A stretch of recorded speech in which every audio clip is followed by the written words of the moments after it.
Liberdade acima de tudo, pessoal. A nossa liberdade vale mais que a nossa própria vida. Estive aqui, nesse local, com o prefeito de Chapecó, o nosso João Rodrigues, em 2016.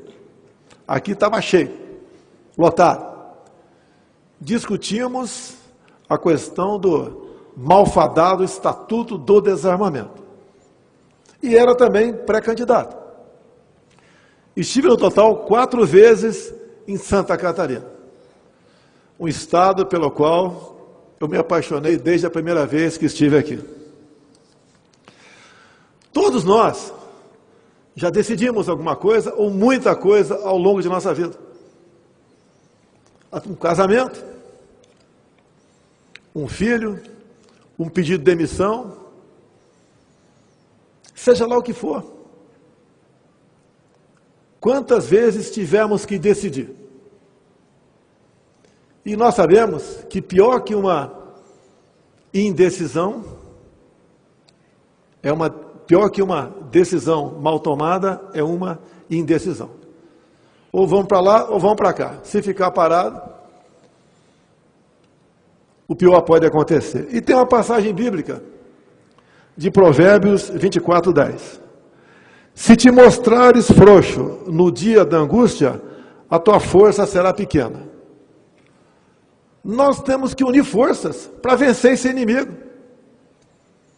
Não podemos ficar em casa ad eterno, esperando que a solução caia do céu. Lamentamos as mortes. É como num campo de batalha. Mas se nada fizermos, seremos derrotados.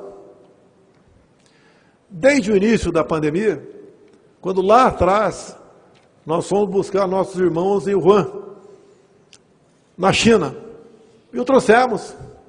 Foram para Nápoles, foram sim submetidos a uma quarentena, se fazia necessário para aqueles que estavam numa área contaminada naquele momento. Depois, sem problemas, eles voltaram para os seus lares, para os seus afazeres. Mas a preocupação estava dentro do governo federal. Começamos em março a tomar as decisões para enfrentar o vírus, que qualquer um sabia, em especial os médicos. Se algo acontece num país e 2, 3, 4 meses depois você fica sabendo, é sinal que aquilo, praticamente, hoje em dia, se espalhou pelo mundo todo.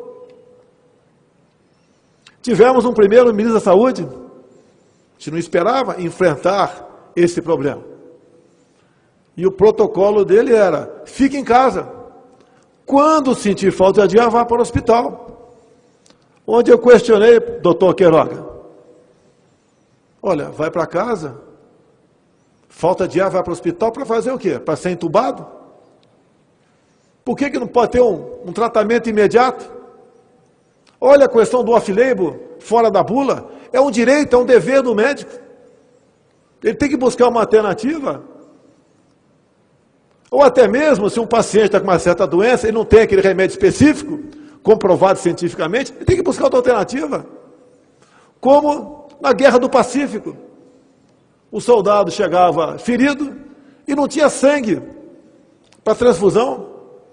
Começou-se ali injetar água de coco na veia do ferido e deu certo. É uma realidade ou não é? Começou-se uma grande preocupação. O que fazer então para combater o coronavírus? Chamei o ministro da época. No protocolo dizia que tinha que ministrar, que poderia ministrar tal medicamento somente em estado grave. Eu falei para ele, eu não sou médico, mas se estado grave, segundo o teu protocolo, pode dar certo, por que não começa, desculpe a redundância, no início? Houve um problema entre nós. Eu não sei como salvar vidas. Eu não sou médico, não sou enfermeiro. Mas eu não posso tolher a liberdade do médico, ou até mesmo do enfermeiro. Ele tem que buscar uma alternativa para isso. será que o sentir falta de ar era para comprar respiradores a qualquer preço, naquela época? Daí apareceu a questão do achatamento da curva. Devemos achatar a curva com medidas de isolamento para que os hospitais se preparem com leitos de UTI e com respiradores. Nós, governo federal, fizemos a nossa parte, mas era uma doença desconhecida por parte de governadores e prefeitos também. Nós fizemos a nossa parte. Apareceram as medidas restritivas, que eu nunca fui favorável a elas, a não ser numa emergência, a não ser naquele momento, para você melhor preparar as suas unidades de saúde. Lamentavelmente, isso continua valendo. Quem abre mão de 1 milímetro da sua liberdade em troca de segurança, está condenado no futuro não ter segurança e não ter liberdade.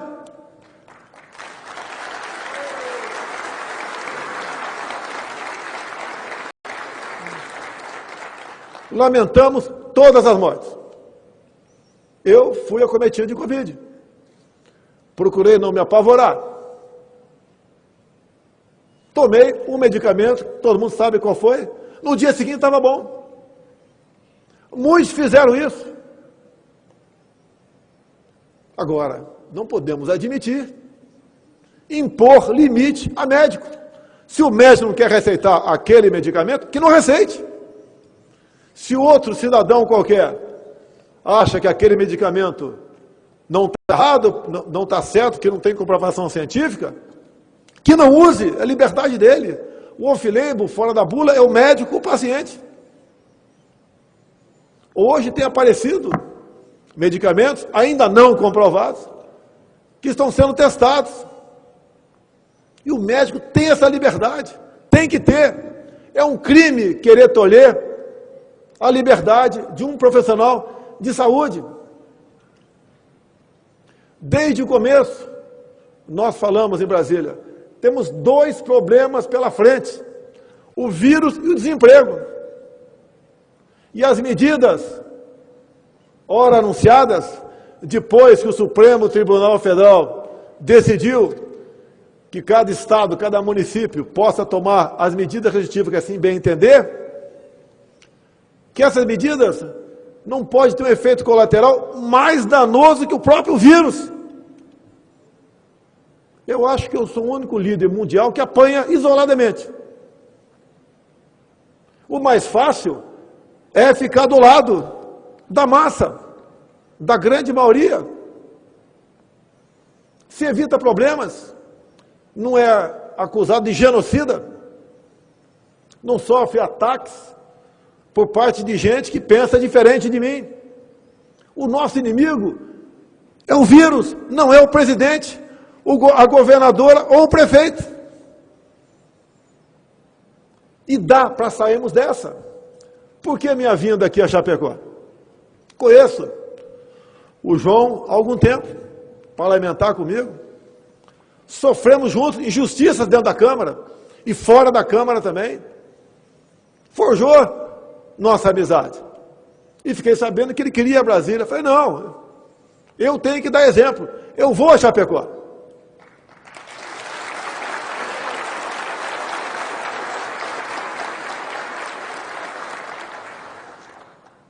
A imprensa sabe disso, vocês estavam fadados a ficar lá fora.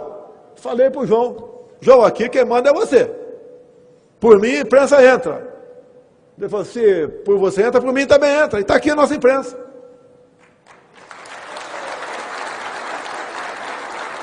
A nossa briga não é com a imprensa brasileira.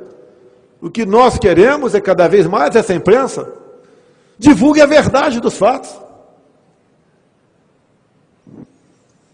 Não é tolhendo, censurando, seja lá o que for, que nós vamos achar uma solução para esse grave problema que nós temos. Eu prometo não falar em proxalutamida, porque se eu falar, já vai ser criminalizado a partir de agora.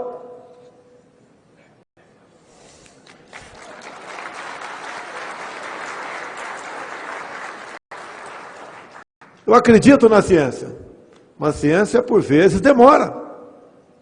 Vocês lembram lá, quem lê a Bíblia, já assistiu o filme daquela época? A época de Cristo, quando ele nasceu. O grande mal daquele momento era a lepra. O leproso era isolado, distância dele. Hoje em dia temos lepra também, continua.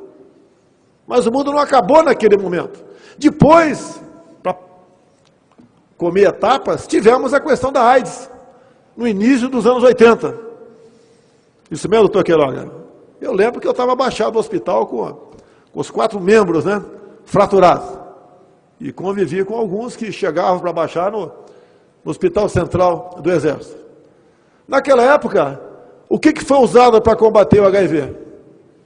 O AZT. Ou não foi? Coquetel do AZT. Era comprovado cientificamente? Não. Se não tivesse usado, não chegaríamos no futuro ao coquetel, que dá quase uma condição de vida normal àquele que contraiu o vírus. Agora, por que não se combateu também? Porque era o HIV mais voltado para uma classe específica, que tinha comportamentos sexuais diferenciados, e também se contraía via injeção, via compartilhamento de agulhas. E ninguém foi contra. Isso foi ou não algo off-label, algo fora da bula? E chegou-se a bom termo no futuro. Até hoje ainda não temos uma vacina para isso. A mesma coisa agora, a questão do Covid-19. Por que essa campanha mundial contra métodos, contra médicos e contra quem fala no tratamento imediato? Por que isso? O que está acontecendo com o mundo? Olha o Brasil. Eu visito comunidades. Antigamente, o nome era outro, era favela. Sempre andei no meio do povo. As 2 últimas que fui em Brasília, favela, comunidade Chaparral. Minha senhora, dá para abrir a sua geladeira? Não tem mais nada lá dentro. Uma outra, manicure. Ganho, 0. Ganhava 3 mil por mês, passou para 0. A mesma coisa na comunidade Tapuã, sábado passado. Estão empobrecendo o povo brasileiro. Qual é o nosso futuro? Sem emprego, sem economia. Por que determinados países da África ninguém fala em vacinar? Porque não tem dinheiro. Não tem vacina hoje em dia para todo mundo. Na África, não existe nada. Existe ivermectina. Para combater a cegueira dos rios, combater outras coisas, junto com a hidroxicloroquina, para combater a malária, e procure saber o que acontece com aquele povo tocante à Covid. Não vou entrar em detalhes aqui. Daqui a pouco vão me chamar de negacionista ou terraplanista. Não tem mais do que me acusar depois daquelas quantidade de acusações que sofri durante a pré-campanha e a campanha de 2018. Mas nós temos que buscar alternativas. O próprio ministro disse, liberdade para o médico. Vamos buscar alternativas. Não vamos aceitar a política do fique em casa, feche tudo, lockdown.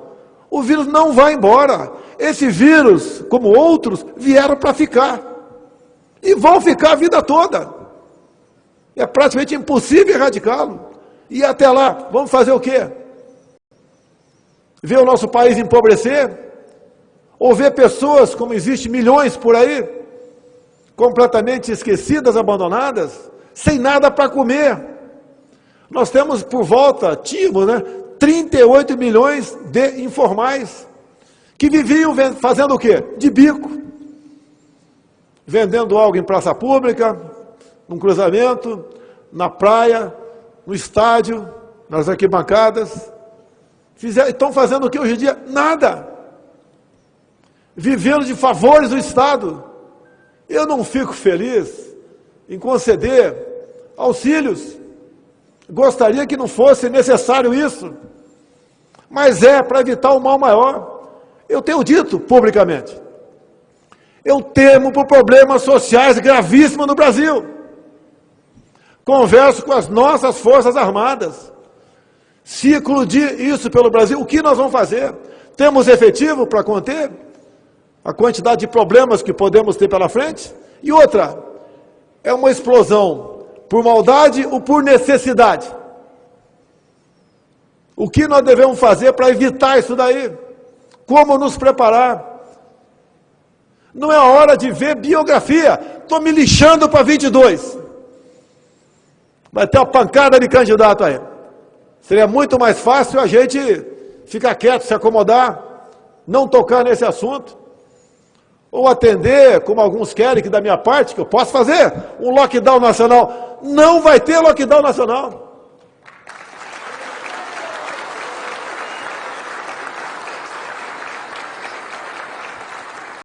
Como alguns ousam dizer por aí que as Forças Armadas deveriam ajudar alguns governadores nas suas medidas restritivas. O nosso Exército Brasileiro não vai à rua para manter o povo dentro de casa.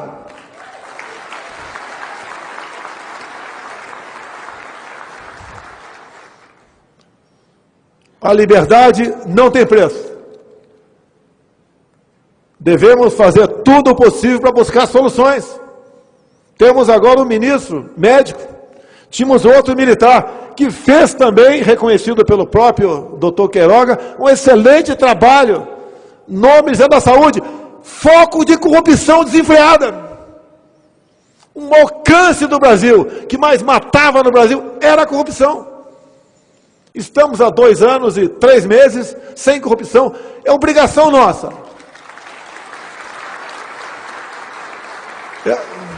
É obrigação da nossa parte.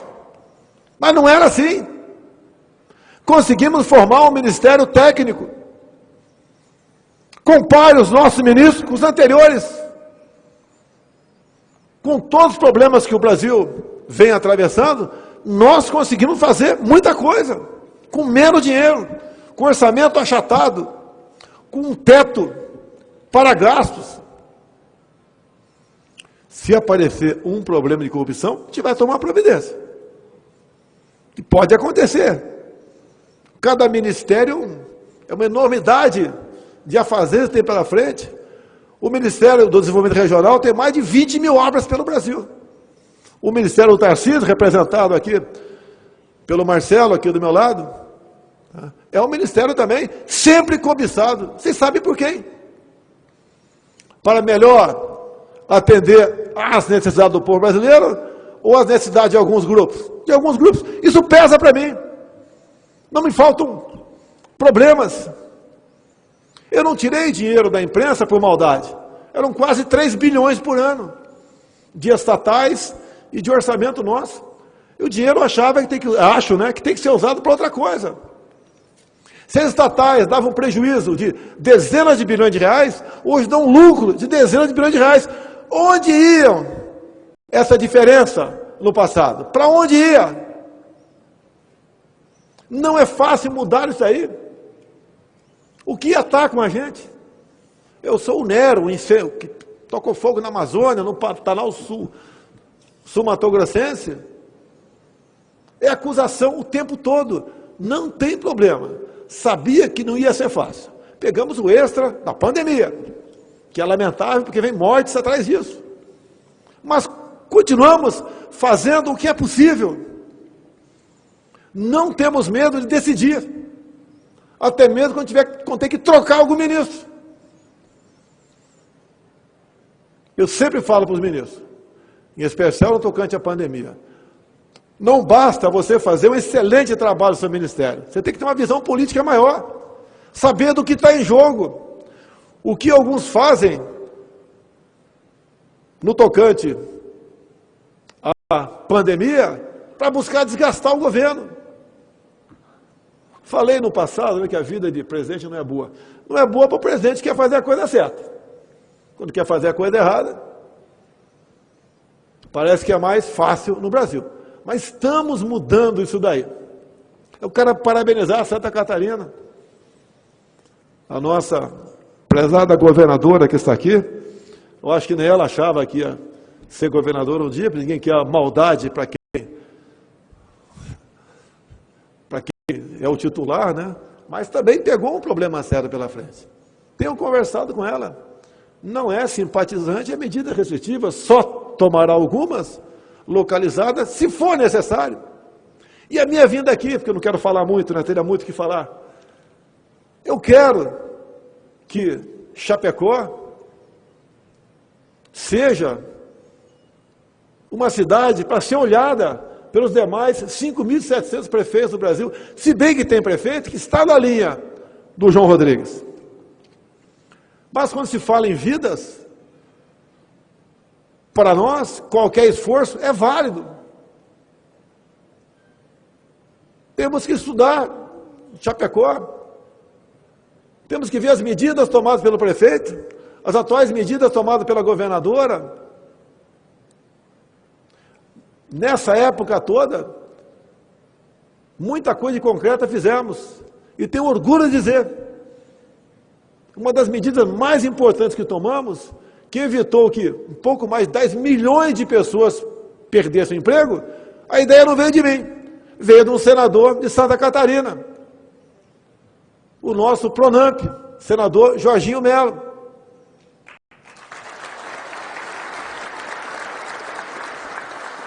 Que sempre teve boas ideias para nos trazer. Assim como agradeço a bancada aqui, os deputados federais de Santa Catarina. Há pouco estivemos discutindo recursos, e foram alocados recursos no orçamento, para as BR de vocês aqui, que têm problemas de décadas. Como fui lembrado aqui pelo nosso ministro das Relações Exteriores, o França, que ontem, na conversa com o Putin, onde tratamos de vários assuntos, um dos tratados foi que eu pedi para ele o credenciamento de frigoríficos, para que nós possamos exportar para a Rússia, como no passado.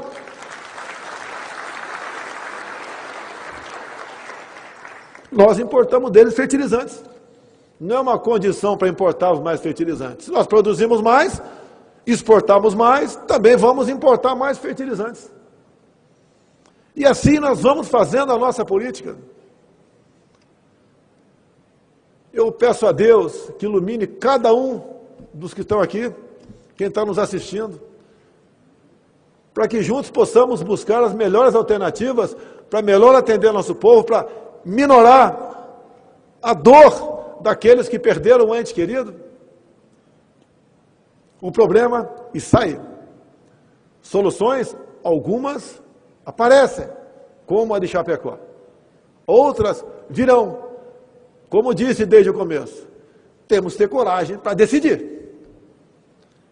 Se ficar parado, esperando solução, o problema, além desse, do vírus, teremos o outro, do desemprego, que leva à depressão, leva à falta de esperança, leva a que outras doenças sejam agravadas. Parece que no Brasil só tem Covid. Acabaram as outras mortes, os outros sofrimentos? Não. Nós acreditamos no povo brasileiro. 90% da população, um pouco mais, acredita em Deus. E acreditando em Deus, eu espero que daqui a pouco, como está previsto, o Supremo Tribunal Federal julgar a liminar do ministro Cássio Nunes, ou que a liminar seja mantida, ou que alguém peça vistas, para que nós possamos discutir um pouco mais a abertura ou não de templos religiosos. Qual o último local que alguém procura antes de praticar um suicídio, que aumentou em muito no Brasil? São as igrejas. Quem não é cristão, que não vá, mas não queira tirar o direito, a liberdade de quem quer procurar um pastor ou um padre.